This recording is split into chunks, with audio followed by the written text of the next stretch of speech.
বিদেশি মদের পরিমাণটা বেশি সিজার হয়েছে।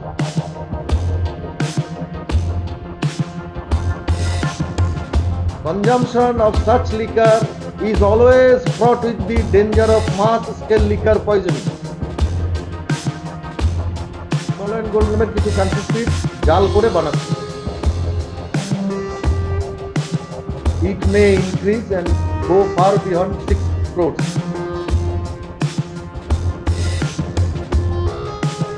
প্রায় 10,000-এর উপরে ফেক ক্যাপ পেয়েছে।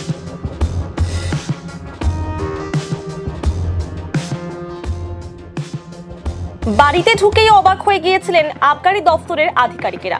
প্রায় 8 ঘন্টা ধরে চলে অভিযান। অবস্থা এমন হয় যে মদের বোতলের সংখ্যা গুনতে গিয়ে কালঘাম ছুটে যায় কর্মীদের। সাম্প্রতিককালে উত্তরবঙ্গে একবারে এত পরিমাণ ভেজাল মদ উদ্ধার হয়নি বলেই জানিয়েছেন আবকারি দফতর। জলপাইগুড়ি জেলার ময়নাগুড়ি ব্লকের রামসাই গ্রাম পঞ্চায়েতের কাজলদিঘি এলাকার ঘটনা। সেখানে একটি বাড়িতে কারখানা খুলে তৈরি হচ্ছিল ভেজাল মদ। আবকারি দফতরের অভিযানে উদ্ধার হয়েছে প্রায় 6 কোটি টাকার ভেজাল মদ সহ নানান সামগ্রী। শুক্রবার আচমকায় ময়নাগুড়ি ব্লকের ওই ভেজাল মদের কারখানায় হানা দেয় আবকারি দফতরের কর্তারা। ঘটনায় ব্যাপক চাঞ্চল্য ছড়িয়ে পড়ে ময়নাগুড়ি ব্লকের রামসাই গ্রাম পঞ্চায়েত এলাকায়।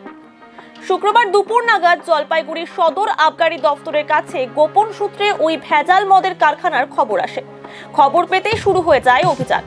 রামসাই গ্রাম পঞ্চায়েতের কাজলদিঘি এলাকায় নিরঞ্জন রায় নামে এক ব্যক্তির বাড়িতে অভিযান চলে। অভিযানে বিপুল পরিমাণ বিদেশি অবৈধ মদের বোতল উদ্ধার হয় প্রচুর ব্যারেল, পাশাপাশি হাতে আসে প্রচুর মদ তৈরির উপকরণও। শুক্রবার দুপুর থেকে রাত পর্যন্ত দীর্ঘ 8 ঘন্টা ধরে চলে অভিযান। পরে বাজেয়াপ্ত হয় 7টি গাড়ি বোঝাই মদ ও মদ তৈরির সরঞ্জাম। আবকারি দফতরের জলপাইগুড়ি ডিভিশনের ডেপুটি কমিশনার সুজিত দাস বলেন, সাম্প্রতিককালে এত বড় জাল মদ তৈরির কারখানা আমরা দেখিনি। প্রায় 6 কোটি টাকার বিলেতি মদ উদ্ধার হয়েছে। এই জাতীয় মদ স্বাস্থ্যের পক্ষে অত্যন্ত হানিকারক। এইসব মদ সেবনে মানুষের মৃত্যু পর্যন্ত হতে পারে। তবে অভিযুক্ত পলাতক, আমরা তার খোঁজে তল্লাশি চালাচ্ছি।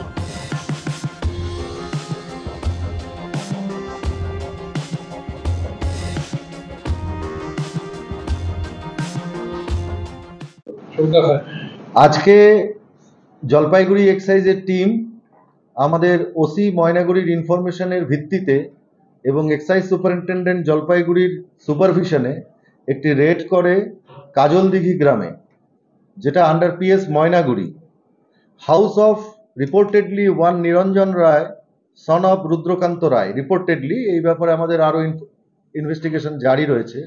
আমরা যে সিজারটা করেছি সেই সিজারের ভ্যালু আমাদের এখনো পর্যন্ত কাউন্টিং চলছে। এখনো পর্যন্ত যত কাউন্ট করতে পেরেছি আমরা 5 কোটি 20 লক্ষ টাকার উপর আমাদের সিজার হয়েছে। It may increase and go far beyond 6 crores। আমরা যা যা পেয়েছি সেগুলো আপনাদের একটু বলি। সেটা হচ্ছে আমরা 600 কেস জাল ইম্পিরিয়াল ব্লু, 600 কেস। সমস্ত ইম্পিরিয়াল ব্লু যার আপনারা লেবেল দেখতে পাচ্ছেন এগুলো সব ফেক লেবেল, এবং যে ইম্পিরিয়াল ব্লু 600 কেস আপনারা দেখলেন বাইরে রয়েছে সেগুলোও কিন্তু সমস্ত ফেক। 20 ড্রাম র ওপি স্পিরিট, প্রতিটি ড্রামে 200 লিটার, কত 200 লিটার, 200 লিটার সে না 20 লিটার, 200 লিটার বড়গুলো স্যার, 20 লিটার, 20 ড্রাম পাওয়া গেছে। 200 লিটার করে ওপি স্পিরিট, 4000 লিটার। এই ওপি স্পিরিট হচ্ছে যে কোনো মদ তৈরির র ইনগ্রেডিয়েন্ট। 2 রিডাকশন কাম ব্লেন্ডিং ভ্যাট, প্রতিটি ভ্যাটের ক্যাপাসিটি হচ্ছে 1000 লিটার, এবং 5টা ডিফারেন্ট টাইপের পাঞ্চিং মেশিন আপনারা দেখতে পাচ্ছেন যেটা দিয়ে বোতলটাকে পাঞ্চ করা হতো। আমরা এছাড়া পেয়েছি ফেক ক্যাপ অজস্র, আপনারা দেখতে পাচ্ছেন স্তূপীকৃত প্রায় 10,000-এর উপরে ফেক ক্যাপ পেয়েছি। ফেক লেভেল যেটা এখনো কাউন্ট করা সম্ভবপর হয়নি, আমার মনে হয় 1010 থেকে 1015 হবে। হলোগ্রাম রোল, এই যে দেখতে পাচ্ছেন হলোগ্রাম রোল, এই হলোগ্রাম রোল আমরা পেয়েছি 7টা। ক্যারামেল অর্থাৎ ফরেন লিকার তৈরি করার ক্ষেত্রে যে কালারিং এজেন্ট, সেই ক্যারামেল আমরা পেয়েছি 20 লিটার্স। এমটি বোতলস অ্যারাউন্ড 1200 পেয়েছি আমরা, খালি বোতল, এবং এমটি কার্টনস আমরা পেয়েছি empty cartons around empty cartons around 50 empty cartons পেয়েছি।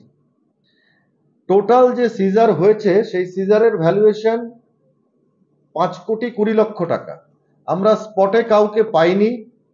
আমরা একটা স্কুটার পেয়েছি, সেই বাইক পেয়েছি, সেই বাইকটাও আমরা সিজ করেছি। একটা বিষয় আপনাদের সামনে বলার রয়েছে, জলপাইগুড়ি এক্সাইজ ডিভিশনের অন্তর্গত 5টি জেলা আমরা প্রতিনিয়তই রেড এবং বিভিন্ন জায়গায় খানা তল্লাশি করে থাকি এবং আমাদের হিউজ সিজারও হয়। কিন্তু আপনারা খুব ভালোই অবহিত আছেন, ইলেকশনের মডেল কোড অফ কন্ডাক্ট যখন চলে তখন আমরা অন্য সব কাজকে খানিকটা স্তীমিত করে দিয়ে হলেও আমাদের এনফোর্সমেন্ট অ্যাক্টিভিটি বাড়িয়ে দিই, অর্থাৎ আমাদের প্রিভেন্টিভ অপারেশন অনেক বেশি মাত্রায় হয়। তখন এই সময়কালে, অর্থাৎ যখন মডেল কোড অফ কন্ডাক্ট চলছে, সেই সময়কালে যে সিজারটা আমরা করতে পেরেছি, এই সিজারটা শরণাতীত কালের মধ্যে জলপাইগুড়ি এক্সাইজ ডিস্ট্রিক্টের তরফ থেকে করা সম্ভবপর হয়ে ওঠেনি। এটুকুই আছে। এই মুহূর্তে ইনভেস্টিগেশনের স্বার্থে আমরা আপনাদেরকে ওই ইনফরমেশনটা ডাইভালজ করব না, কারণ আমরা বেশ কিছু ইনফরমেশন পেয়েছি, লিডস পেয়েছি, সেই লিডসগুলো ধরে আমরা এগোবো। হ্যাঁ, স্পিরিটটাকে ডাইলিউট করবে, তার সঙ্গে কালারিং এজেন্ট এবং ফ্লেভার মেশাবে, মিশিয়ে সেটাকে ফরেন লিকার তৈরি করবে, বা শুধু জল মিশিয়ে অনলি রিডাকশন বাই ওয়াটার, ওরা কিন্তু কান্ট্রি স্পিরিটও করতে পারে। আমরা বোধহয় কিছু কান্ট্রি স্পিরিটেরও পেয়েছি, হিমালয়ান গোল্ড নামের কিছু কান্ট্রি স্পিরিট জাল করে বানাচ্ছিল। বিদেশি মদের পরিমাণটা বেশি সিজার হয়েছে। আপনাদের মাধ্যমে আমার একটাই অনুরোধ, এই ধরনের মদের বিক্রি, সেল, পজেশন, কনজামশন শুধু যে গভর্নমেন্ট অফ ওয়েস্ট বেঙ্গলের রেভিনিউয়ের ক্ষতি করে তাই নয়, এই ধরনের লিকার যদি কেউ কনজিউম করে তার কিন্তু বৃহত্তর একটা হেলথ হ্যাজার্ডের সম্ভাবনা রয়ে যায়। Consumption of such liquor is always fraught with the danger of mass scale liquor poisoning. ব্যবসা খবর আমাদের কাছে আজকে আমরা যতটুকু ইনফরমেশন ক্র্যাক করেছি বেশ কয়েক মাস ধরে চলছিল, এবং আমাদের ইনফরমেশনও নেওয়ার পালা চলছিল লাস্ট 2-2.5 মাস ধরে, কিন্তু এটা আজকে আমরা ক্র্যাক করতে পেরেছি। একে গ্রেপ্তার করার জন্য প্রথম কথা আমরা নিজেরা চেষ্টা করছি, তারপরে মহামান্য আদালতের থেকে আমরা ওয়ারেন্ট অফ অ্যারেস্ট প্রে করব। আমরা সর্বতোভাবে চেষ্টা করব একে অ্যারেস্ট করার জন্য, কারণ এটা একটা হিনিয়াস ক্রাইম, এবং এই মদ কনজামশন করলে যে কোনো সময় লার্জ স্কেলের লিকার পয়জনিং হতে পারে।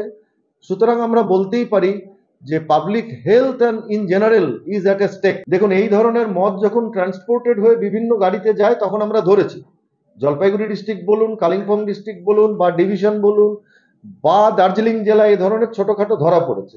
এখান থেকে যে মদটা তৈরি হতো সেটা গোটা নর্থ বেঙ্গলের বিভিন্ন জায়গায় ছড়িয়ে পড়তো, শুধু জলপাইগুড়ি জেলা নয়, দার্জিলিং, কালিম্পং, এমনকি আমরা শুনতে পাই বিহার পর্যন্ত সেগুলো চলে যায়। নিরঞ্জন রায়ের বাড়ির থেকে পাওয়া গেছে বলে রিপোর্টেড, এখনো পর্যন্ত এই ব্যাপারে আমরা কিন্তু শিওর হই, ইনভেস্টিগেশন চলছে। এখনো পর্যন্ত এই ব্যাপারে আমরা কিছু অবহিত নই, জাস্ট সিজারটা হয়েছে, ইনভেস্টিগেশন চলছে। তবে একটু একেবারে রেসিডেন্সিয়াল এলাকাতে নয়।